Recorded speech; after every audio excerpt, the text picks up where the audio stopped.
Advice एक newly diagnosed diabetic patient के लिए। कब हम बोलेंगे कि एक पेशेंट को डायबिटीज है या नहीं है? चाय वो पी सकता है, और अगर पीता है चीनी ले सकता है या नहीं?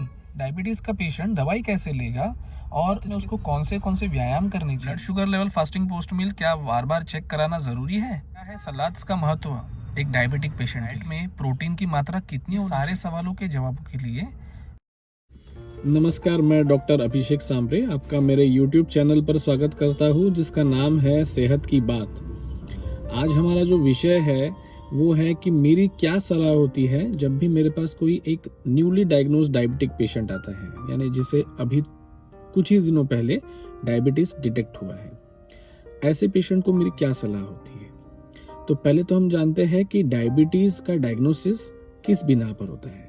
ठीक है, अगर आपका HbA1c टेस्ट का रिपोर्ट 6.5% के ऊपर आता है तो उसे हम लोग डायबिटिक करके डायग्नोस करते हैं। ये रिपोर्ट इसलिए मायने रखता है क्योंकि इस रिपोर्ट में आपका 3 महीने का एवरेज शुगर पता चलता है। तो किसी का शुगर फ्लक्चुएट कुछ दिनों के लिए हो सकता है, या जैसे कुछ कारणों की वजह से कुछ घंटों के लिए आपका शुगर ऊपर नीचे हो सकता है, लेकिन 3 महीने तक अगर आपका शुगर हाई चल रहा है और जिससे आपका HbA1c लेवल 6.5% के ऊपर गया है, तो डेफिनेटली आपका डायग्नोसिस का जो डायबिटीज का जो डायग्नोसिस है वो कंफर्म हो जाता है। उसी प्रकार फास्टिंग ब्लड शुगर बार बार अगर 126 के ऊपर आ रहा है, 126 के ऊपर, तो उससे भी हम लोग डायबिटीज डायग्नोस कर सकते हैं।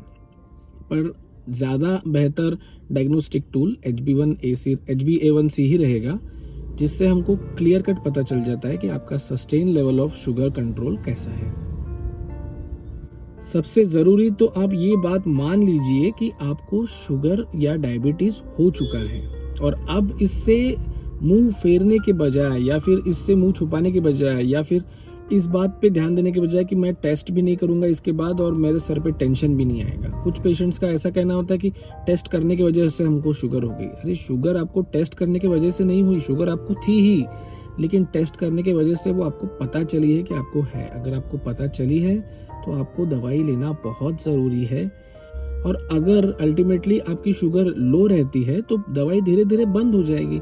लेकिन अगर आपकी बॉडी को रिक्वायरमेंट है मेडिसिन की टू कीप द शुगर्स लो, तो आपको वो मेडिसिन लेना है। उससे भागकर आप आपके शरीर का नुकसान ही करोगे, उससे कोई फायदा नहीं होने वाला है।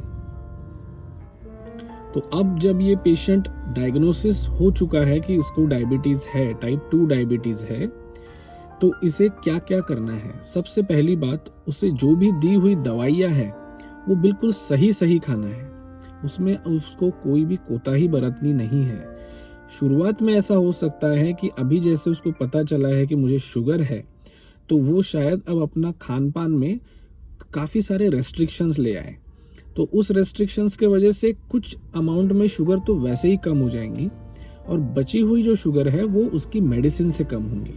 तो उसे ये ध्यान रखना है कि जो भी वो मेडिसिन वो स्टार्ट कर रहा है, उसके साथ में जब वो रेस्ट्रिक्शंस फॉलो कर रहा है, तो 2-3 दिनों में एक बार फास्टिंग पोस्ट मील शुगर जरूर चेक कर ले, क्योंकि कभी कभी ऐसा होता है कि शुगर ज़्यादा ड्रॉप हो जाती है, क्योंकि जो प्रिस्क्राइब्ड मेडिसिन है वो ये सोच के दी गई है कि patient will follow the regular diet. लेकिन अब जबकि उसको शुगर डायग्नोसिस हो चुकी है, तो वो एक्सट्रीमली लो कैलोरी डाइट लेना शुरू करता है, और उसके वजह से ये दोनों का इम्पैक्ट आके शुगर कभी कभी नीचे आ जाती है। तो 2-3 दिन में तुरंत अपनी शुगर चेक करके देख लीजिए, सो दैट हमें वो डोज एडजस्टमेंट करने में फायदा होगा। दूसरी ऐसी बात कि ये जो आप मेडिसिन रेगुलरली ले रहे हो, इसके साथ आपका डाइट भी बराबर टाइम टू टाइम फॉलो होना बहुत जरूरी है। टिपिकली 3 बार की दवाइयाँ दी गई होती है, सुबह के ब्रेकफास्ट के साथ, एक लंच के साथ और एक डिनर के साथ। अगर आप पर कोई वर्किंग या आपके काम काज का कोई प्रतिबंध ना हो, तो मेरा जो आग्रह रहेगा वो आप सुबह नाश्ता जो है वो 8 से 9 के बीच में लीजिए। उस समय जो नाश्ते की दवाइयाँ है वो लीजिए। दोपहर का खाना 1 से 2 के बीच में लीजिए, उस समय लंच की मेडिसिन आप ले सकते हो। और रात का खाना 8 से 9 के बीच में लीजिए, उस समय आप डिनर की मेडिसिन ले सकते हो। तो मेडिसिन के साथ साथ खाने का समय भी आपको फिक्स रखना है। ऐसा नहीं कि आज खाना सुबह 10 बजे खाए, कल खाना दोपहर को 3 बजे खाए, ऐसा करते रहोगे तो आपकी शुगर भी बहुत ज़्यादा फ्लक्चुएट होंगी और आपका ओवरऑल जो डायबिटीज़ है वो कभी कंट्रोल में नहीं आ पाएगा। ऐसे क्या डाइटरी चेंजेस है जो आप कर सकते हो जिससे आपको एक सिग्निफिकेंट शुगर रिडक्शन मिल सकता है आपके मेडिसिन के अलावा, यानी जिससे आपको आपके मेडिसिन का डोज कम से कम रखने में मदद होंगी। तो सबसे पहले जो चीज़ों पे आपको नज़र रखनी है कि जो आपको बहुत कम करनी है आपके डाइट में, वो है कि आप चाय अगर बहुत बार पी रहे होगे तो उसको लिमिट कीजिए। मैक्सिमम 2 चाय एक दिन में अच्छे रहेंगे।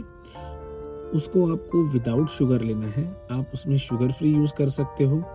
देखिए, विदाउट शुगर अगर मैं बोल रहा हूँ तो इसका मतलब ये नहीं कि आप गुड़ डाल के ले सकते हो। गुड़ शुगर एक ही बात है, उसमें कोई डिफरेंस नहीं है। तो without sugar means you can use only sugar free, पर आप बाकी कुछ भी नहीं ले सकते। दूसरा, मैदे से बनी हुई जो चीज़ें हैं उसका सेवन बिल्कुल कम से कम रखिए, जैसे कि बिस्किट, ब्रेड, खारी, टोस्ट, ये सब चीज़ें अगर आप चाय के साथ ले रहे हो तो इसे आप बिल्कुल बंद कर दीजिए।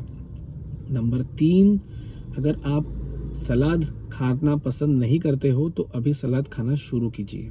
आपको हमेशा आपके ब्रेकफास्ट के समय भी सलाद्स लेने हैं, लंच के समय भी सलाद्स लेने हैं और डिनर के समय भी सलाद्स लेने हैं। अगर आप तीनों बार सलाद्स लेते हो तो आपका जो डाइटरी कैलोरी इनटेक है वो बहुत कम हो जाएगा और वो शुगर कम करने में आपको बहुत मदद करेगा। वैसे ही जो भी हाई प्रोटीन कंटेंट है आपके डाइट में से, जैसे मैं हमेशा बोलता हूँ कि सादी दाल, जो येलो दाल होती है, तुअर की दाल, वो आप 1 कटोरी पूरी दाल जो हम लोग चावल पे लेते हैं उसके अलावा 1 कटोरी पूरी दाल सुबह लंच के समय लीजिए, 1 कटोरी दाल आप डिनर के समय लीजिए। इससे आपका प्रोटीन इंटेक बढ़ेगा। देखिए, फूड में जितना ज़्यादा प्रोटीन रहेगा उतना शुगर के लिए फ़ायदेमंद है, क्योंकि प्रोटीन से जो निकलती है शुगर, या जो ग्लूकोज अल्टीमेटली प्रोटीन से निकलता है, वो बहुत समय लेता है निकलने में। तो बॉडी को बहुत अच्छा खासा समय मिल जाता है उस शुगर को कंट्रोल करने में।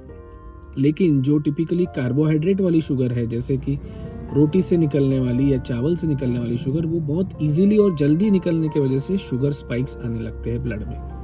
तो आप कोशिश कीजिए कि हाई प्रोटीन डाइट आप लोगे। इसके अलावा एक 25 minutes walk in the morning और 25 minutes walk in the evening, अगर ये आप दोनों समय 25-25 मिनट का वॉक या फिर 25 मिनट की कोई फिजिकल एक्सरसाइज करते हो तो वो बहुत अच्छा रहेगा। अपने बॉडी का मस्कुलर मास कोशिश कीजिए कि आप कुछ ऐसे भी एक्सरसाइज शुरू कीजिए जिससे आपका जो मसल मास है वो बढ़े। जनरली आपने देखा होगा डायबिटिक पेशेंट का पेट का भाग बहुत बड़ा हो जाता है और हाथ पैर पतले पतले होने लगते हैं, उससे उसकी शुगर और अनकंट्रोल्ड बढ़ने लगती है। तो कोशिश ये रखनी चाहिए कि आपका जो मस्कुलर मास है वो बढ़ना चाहिए। आपके हाथ और पैर का मास वजन जो है वो ज़्यादा रहना चाहिए आपके पेट के हिसाब से। आइडियली पेट छोटा होना चाहिए और हाथ और पैर मोटे होने चाहिए, पर शुगर के पेशेंट में होता इसके बिल्कुल अपोजिट है।